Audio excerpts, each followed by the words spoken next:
તો જૈન ધર્મના અંતિમ તીર્થકર મહાવીર સ્વામીના નિર્વાણના 2550 વર્ષની ઉજવણીના ભાગરૂપે અમદાવાદમાં ભવ્ય કાર્યક્રમનું આયોજન કરાયું અને જેમાં 35 મુમુક્ષુઓએ સંસારનો ત્યાગ કરી આધ્યાત્મકનો માર્ગ અપનાવ્યો। જૈન શાસનના પાટનગર સમાન અમદાવાદ શહેરના ઇતિહાસમાં ક્યારેય ન બની હોય તેવી ઐતિહાસિક ઘટના બની। મહોત્સવનો પ્રારંભ 18 એપ્રિલે થયો હતો। 5 દિવસીય મહોત્સવમાં દુનિયાભરના ખૂણે ખૂણેથી આશરે 1 લાખ જૈન શ્રદ્ધાળુઓ ઉપસ્થિત રહ્યા હતા। આ દીક્ષાના કાર્યક્રમની અંદર જે અધ્યાત્મ નગરીનું નિર્માણ કરવામાં આવ્યું, જે અધ્યાત્મ પરિવાર દ્વારા જે સુંદર જે આયોજન કરવામાં આવ્યું છે, ભવ્ય જિનાલય છે, પરમાત્માનું અદ્ભુત નારકી છે, જ્યાં જોઈને લોકોને વૈરાગ્ય થાય, શૌર્ય ગાથા બનાવી છે। એક એક જે અદ્ભુત નગરીનું જે નિર્માણ થયું છે અને આના દ્વારા ભારતભરના સંઘો જે વધાર્યા છે, સમગ્ર ભારત વર્ષના તમામ વિઝિટર્સ આવ્યા છે। લગભગ રોજની 1 થી 1.5 લાખ લોકોની અહીંયા વિઝિટ થઈ છે। જૈન સમાજમાં ઇતિહાસ રચાવા જઈ રહ્યો છે। અમદાવાદમાં ખાસ કરીને 35 જેટલા જે લોકો છે તે હવે મુમુક્ષુ બન્યા છે। આપ જોઈ રહ્યા છો કે જૈન સમાજના તમામ લોકો કે જેમણે સંસાર ત્યાગ કર્યો છે અને ઇતિહાસ રચ્યો છે। સૌથી મોટો જૈન મહોત્સવ થઈ રહ્યો છે અને તેને લઈને આપ જોઈ રહ્યા છો 35 જેટલા દીક્ષાર્થીઓ છે તેઓ અત્યારે જોવા મળી રહ્યા છે। મારી સાથે ખાસ કરીને આયોજક છે અને સમિતિના લોકો છે, તેમની સાથે વાત કરીશું। શું કહેશો આ 35 લોકો કે જેમણે હવે સંસારનો ત્યાગ કર્યો છે, કયા લોકો છે, ક્યાંથી આવ્યા છે અને ખાસ કરીને તેમના આ નિર્ણય પાછળનો તાત્પર્ય શું છે? જ્યાં સુધી મને સમજ છે ત્યાં સુધી હું એવું કહીશ કે આ લોકો પાસે હરેક વસ્તુ એ હરેક ચીજ એ લોકો પાસે છે જે આપણે લેવા માટે મથી રહ્યા છીએ। એક પણ વસ્તુ એવી નથી। એવા ધનાઢ્ય છે જે 200-300 કરોડના આસામી છે, એક છે તો એ સમજી લો કે સંગીત વિશારદ છે, એક છે તો સ્ટડીઝમાં આખા સેન્ટરમાં આગળ આવેલો છોકરો છે। આટલા બધા હોશિયાર લોકો, આટલી બધી વસ્તુ જેમની પાસે છે ભૌતિક જગતની, એ છોડીને એ લોકો આ લઈ રહ્યા છે। તો હું એવું બિલીવ કરું છું કે ચોક્કસ અહીંયાથી છોડવા કરતાં કંઈક વધારે એમને મળતું હશે, એમાં વધારે આનંદ હોવો જોઈએ। અહીંયા અમે દીક્ષાનો મહોત્સવ જોવા આવ્યા છે। અમને ખ્યાલ આવ્યું કે અહીંયા 35 મુમુક્ષુઓની દીક્ષા થઈ રહી છે અને અમને પણ એટલો ઉત્સાહ હતો કે અમે પણ ક્યારે આ દીક્ષામાં જોડાઈએ। અને દીક્ષા જ્યારે અમે નિહાળી તો અમને એવું લાગી રહ્યું છે કે આ દીક્ષા તો જે છોડી રહ્યા છે તો અમારે પણ અમારા આત્માનું કરીને અમારે છોડવું જ જોઈએ અમારે। અને યોગ તિલક સુરી મહારાજાની આ નિશ્રામાં જે ઇતિહાસ બન્યો છે, 74, 36, 45, 18, 35 કેટલી દીક્ષાઓ થઈ છે। રોજ 8 દિવસે એક દીક્ષા થાય છે અને દરેક સંપત્તિવાન લોકો, ધન્યવાન લોકો આ સંસાર છોડી અને પોતે પોતાના આત્મકલ્યાણ માટે ગુરુ યોગના શરણે જઈ રહ્યા છે। કેમેરા પર્સન પંકજ મકવાણા સાથે દીપિકા કુમાર, ન્યૂઝ 18 ગુજરાતી, અમદાવાદ। તો સમાચારોમાં હાલ બસ આટલું જ। નમસ્કાર।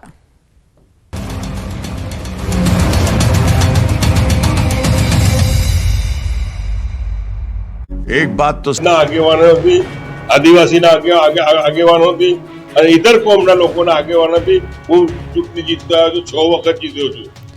રાજકોટમાં પરેશ ધાનાણીના પ્રચારમાં કટાક્ષ જોવા મળ્યો। ધાનાણીએ હાથમાં લીંબુ લઈને કહ્યું, રાજકોટને કોઈની નજર ન લાગે તે માટે લીંબુનું તોરણ લગાવવા આવ્યો છું। ભાજપના ઉમેદવાર પરસોત્તમ રૂપાલા સામે કોંગ્રેસે પરેશ ધાનાણીને મેદાને ઉતાર્યા છે। ઉમેદવારી ફોર્મ ભરતાની સાથે જ રાજકોટ લોકસભા બેઠકના કોંગ્રેસના ઉમેદવાર પરેશ ધાનાણી પ્રચારમાં જોડાઈ ગયા છે। ધાનાણીએ શહેરના જુબેલી ગાર્ડનથી સોરઠિયાવાડી સર્કલ સુધી પદયાત્રા યોજી। જો કે આ દરમિયાન તેમણે હાથમાં લીંબુ લઈને પ્રચાર પણ કર્યો છે। ધાનાણી પદયાત્રા દરમિયાન વેપારીઓને મળી રહ્યા હતા, ત્યારે એક લીંબુના વેપારી સાથે પણ તેમણે વાતચીત કરી। ધાનાણીએ હાથમાં લીંબુ લઈને શાસક પક્ષ પર કટાક્ષ કર્યો છે। આ સાથે જ ઉદ્યોગોની દુર્દશા હોવાનો આક્ષેપ કરાયો છે। પરેશ ધાનાણીએ શાકભાજીના વેપારી સાથે વાત કરી। તેમણે વેપારીઓ સાથે વાત કરીને લીંબુ હાથમાં લઈને કટાક્ષ કર્યો। સ્વાભિમાની રાજકોટ, સ્વબળે વિશ્વની અંદર પથરાયેલું રાજકોટ, એ રાજકોટને કોઈની નજર ન લાગી જાય એટલે રાજકોટના આંગણીએ લીંબુથી તોરણ બાંધવા આવ્યો છું। આગામી 7મી મે ગુજરાતમાં એક જ તબક્કામાં તમામ 26 બેઠકો પર મતદાન યોજાવાનું છે, ત્યારે હવે ભાજપના દિગ્ગજો પણ મતદારોને મનાવવા મેદાનમાં ઉતર્યા છે। આજે ગુજરાતના મુખ્યમંત્રી ભૂપેન્દ્ર પટેલ ચૂંટણીલક્ષી કાર્યક્રમને લઈને કચ્છ પહોંચ્યા। પહોંચતાની સાથે જ મુખ્યમંત્રી ભૂપેન્દ્ર પટેલે માતાના મઢમાં શીશ ઝુકાવ્યું। મુખ્યમંત્રીએ આશાપુરા માતાના દર્શન કર્યા। પોતાના કાર્યકાળ દરમિયાન મુખ્યમંત્રીએ પ્રથમ વખત માતાના મઢના દર્શન કર્યા। સીએમએ સ્વખર્ચે માતાજીને સાડી, ફૂલહાર અને તલવાર ધરાવી। મા આશાપુરાને પ્રસાદ ભોગ અર્પણ કર્યા। માતાની પૂજા અર્ચના કરીને મુખ્યમંત્રીએ રાજ્યની શાંતિ અને સલામતી માટે પ્રાર્થના કરી। તો તો મંદિર ટ્રસ્ટે પણ મુખ્યમંત્રીને કચ્છી શાલ ઓઢાડીને સ્વાગત કર્યું અને માતાની છબી ભેટ આપી. ત્યારબાદ મુખ્યમંત્રીએ કચ્છ લોકસભા બેઠકના ભાજપના ઉમેદવાર વિનોદ ચાવડાના સમર્થનમાં પ્રચાર કર્યો. સાથે નખત્રાણામાં જાહેર સભા સંબોધી. કે આપણે વોટ કોને આપવાનો છે એ ક્લેરિટી સાથે મતદાન થવા જઈ રહ્યું છે અને એટલે જ દરેકના મગજમાં છે કે માન્ય નરેન્દ્રભાઈને ત્રીજી વખત આપણે વડાપ્રધાન બનાવવા જઈ રહ્યા છીએ અને કેટલા પાર 400 પાર સાથે બનાવવા જઈ રહ્યા. પોરબંદર લોકસભાના ભારતીય જનતા પાર્ટીના ઉમેદવાર મનસુખ માંડવિયાએ ચૂંટણી પ્રચાર તેજ કર્યો. પોતાના મત વિસ્તારના ગામડાઓ ખૂંદીને માંડવિયા લોકસંપર્ક કરી રહ્યા છે. આ દરમિયાન ધોરાજીમાં લેઉવા પટેલ સમાજે મનસુખ માંડવિયાનું ભવ્ય સ્વાગત કર્યું. મોટી સંખ્યામાં ઉપસ્થિત લોકોએ વસંત મસાલા. ભાજપ ઉમેદવાર હરિભાઈ પટેલ અને સીજે ચાવડા ભુવાજીના શરણે ધૂણતા ધૂણતા ભુવાજી આપ્યા બંનેને જીતના આશીર્વાદ. ભાજપ સંકલ્પ પત્રની ગુજરાતીમાં આવૃત્તિ રજૂ. 58 સાહિત્યના લોન્ચિંગ સાથે સીએમ અને પાટીલના હસ્તે ગુજરાતીમાં આવૃત્તિ રજૂ. રાજ્યવાસીઓ ફરી ગરમી માટે રહો તૈયાર. 3 દિવસ બાદ તાપમાનમાં થશે વધારો. 2 થી 3 ડિગ્રી તાપમાન વધવાની હવામાન વિભાગની આગાહી.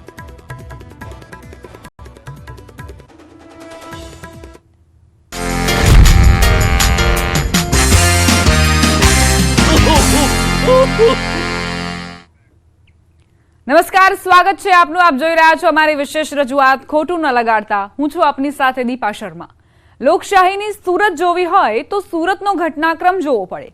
પહેલા કુંભાણીનું ફોર્મ રદ થવું અને પછી અપક્ષ અને નાના નાના પક્ષના ઉમેદવારોના ફોર્મ પાછા ખેંચાવા અને મુકેશ દલાલને બિનહરીફ જાહેર થવા સુધીનો રાજકીય હાઈ વોલ્ટેજ ડ્રામાનો હવે અંત આવ્યો છે અને સુરતના મતદારોને જાણે કે મતદાનના અધિકારથી વંચિત રહેવાનો વારો આવ્યો.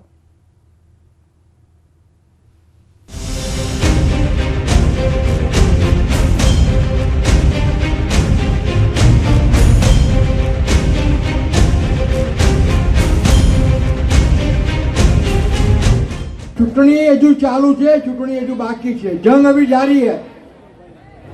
જ્યાં સુધી એક છેલ્લો પણ સૈનિક બાકી રહે ત્યાં સુધી યુદ્ધ ચાલુ રહેશે અને આપણે ભારતીય જનતા પાર્ટીના કાર્યકર્તાઓ જે રીતે ચૂંટણી લડવા ટેવાયેલા છે તે જ રીતે આપણે ચૂંટણી લડવાની છે.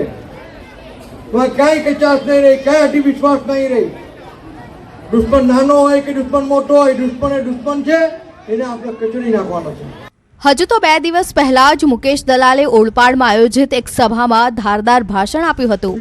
ચૂંટણી લડવાની અને જીતવાની વાત કરી હતી, પણ જે રીતે ભારતીય જનતા પાર્ટી ચૂંટણી જીતવા માટે ટેવાયેલી છે તે રીતે. પણ આજે તો તેઓ વગર ચૂંટણીએ જીતી ગયા અને જીતનો જશ્ન મનાવી રહ્યા છે. સુરતના ભાજપના લોકસભાના ઉમેદવાર એવા મુકેશ દલાલ CR પાટીલના આશીર્વાદ મેળવી રહ્યા છે. પણ આ ત્યારે શક્ય બન્યું જ્યારે પ્યારેલાલનો પત્તો લાગ્યો અને તેમણે ઉમેદવારી પાછી ખેંચી.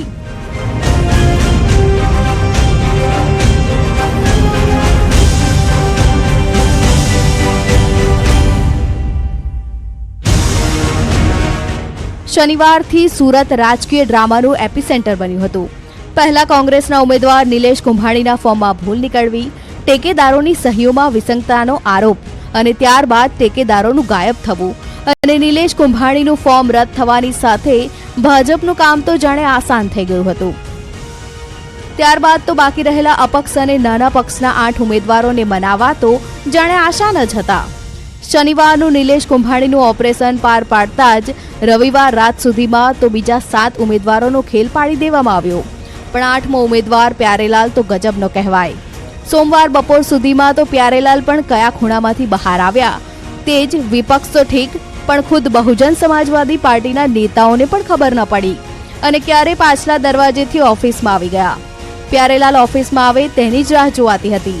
તેમના આગમન સાથે મુકેશ દલાલ બિનહરીફ વિજેતા ઉમેદવાર બની ગયા. અહીંયા અમે અમારા કાર્યકર્તા બી અંદર હાજર છે. અમે લોકો વોચમાં છીએ.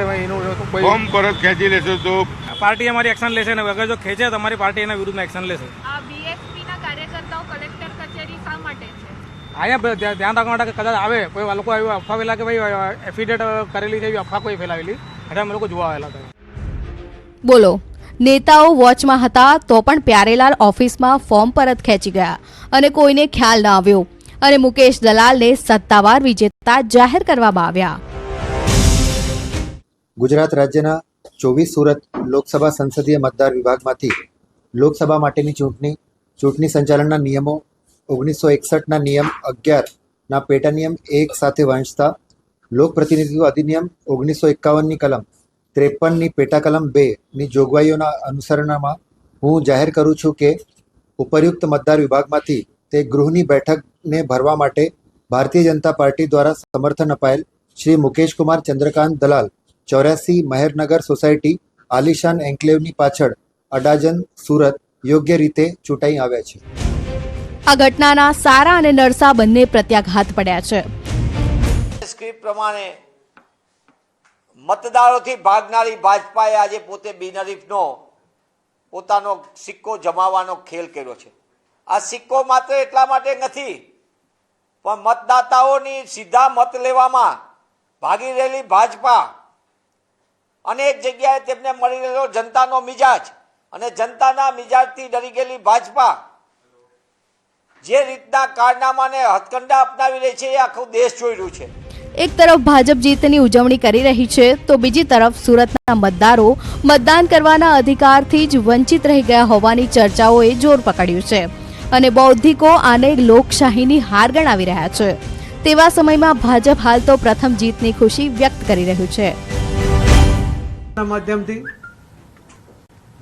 સૌ ગુજરાતના ભાઈ બહેનોને પણ મેસેજ આપવા માંગુ છું કે ઇલેક્શન પહેલાં જ જે રીતે કોંગ્રેસે ડ્રામા કર્યો, પહેલો આક્ષેપ કર્યો કે એમના જે ઉમેદવારના ટેકેદારો હતા એમનું અપહરણ થયું છે, ઉમેદવારે પોતે એ વાતનું ખંડન કર્યું.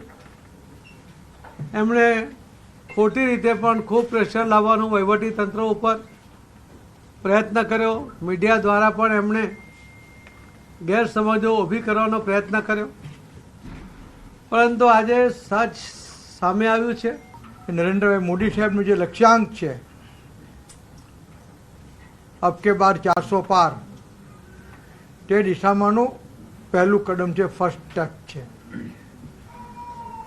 આ જે જાહેરાત છે તે સુનિશ્ચિત કરે છે કે 2024ની લોકસભામાં ભારતીય જનતા પાર્ટી NDA ખૂબ ઊંચી સોસાયટી અને 400+ મતથી જીતશે.